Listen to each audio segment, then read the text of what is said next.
Resident Evil fans keep asking the same question: is Leon Kennedy infected? But maybe the real question isn't about the future. Maybe it's about something that started a long time ago. Many Resident Evil fans say that Leon Kennedy could be infected, and not just because of the latest trailer. But instead of asking what might happen, I want to understand why this question exists in the first place. Because this idea didn't came from nowhere. Maybe fans aren't guessing randomly. Maybe they remembered something about Leon and about the world of Resident Evil itself.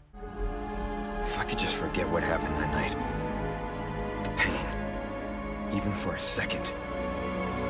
This time, it can be different.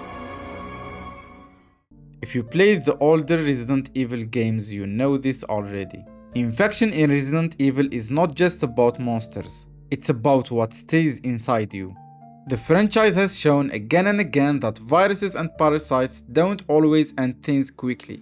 Sometimes they linger, sometimes they change you slowly, sometimes the consequences don't appear until years later. And this is not speculation, this is part of the canon. Resident Evil has repeatedly shown that infection can leave long-term physical and psychological effects. Not every infected character turns immediately into a creature. Not every infection is visible. Some are silent, some allow the host to keep living, almost normally. And the clearest example of this is Ethan Winters. Welcome to the family, son.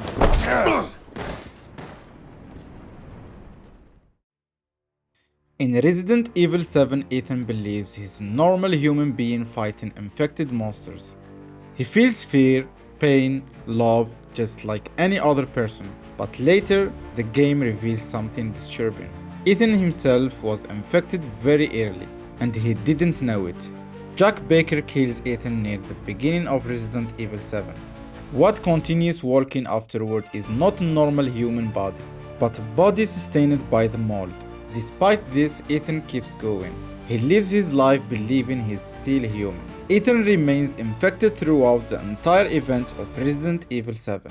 And even years later, in Resident Evil Village, he's still alive, functional and unaware of the full truth. His infection doesn't scream. It doesn't show obvious symptoms. It lets him live. This proves something very important about Resident Evil's infections. They don't always destroy the body immediately. Some infections are silent and last for years, and some allow the host to keep moving forward until the truth finally catches up. Now, this doesn't mean Leon Kennedy is infected. There is no confirmation, but it does show that being infected without knowing is already part of Resident Evil's canon, so the idea itself is possible. It has already happened.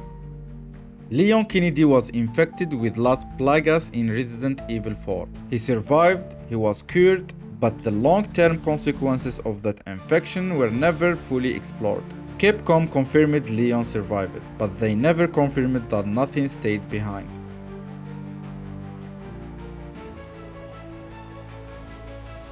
Leon then disappears from mainline games for years, and maybe that absence isn't about age or retirement or timing. Maybe Leon didn't disappear because the world no longer needed him, but because he knew what he was carrying. So if Resident Evil Requiem brings Leon back, it might not be the story of a man discovering the truth. It might be the story of a man who has already been living with it. So the real question isn't, is Leon infected? The real question is, did anything ever truly leave him? And if Resident Evil Requiem is about consequences, then Leon Kennedy is impossible to ignore. If you enjoyed this breakdown, let me know what you think. Do you believe Leon's past is still affecting him? Or do you think Resident Evil Requiem is hiding something much bigger? Leave a comment, like the video if it helped you see things differently, and subscribe for more Resident Evil deep dives. See you in the next one.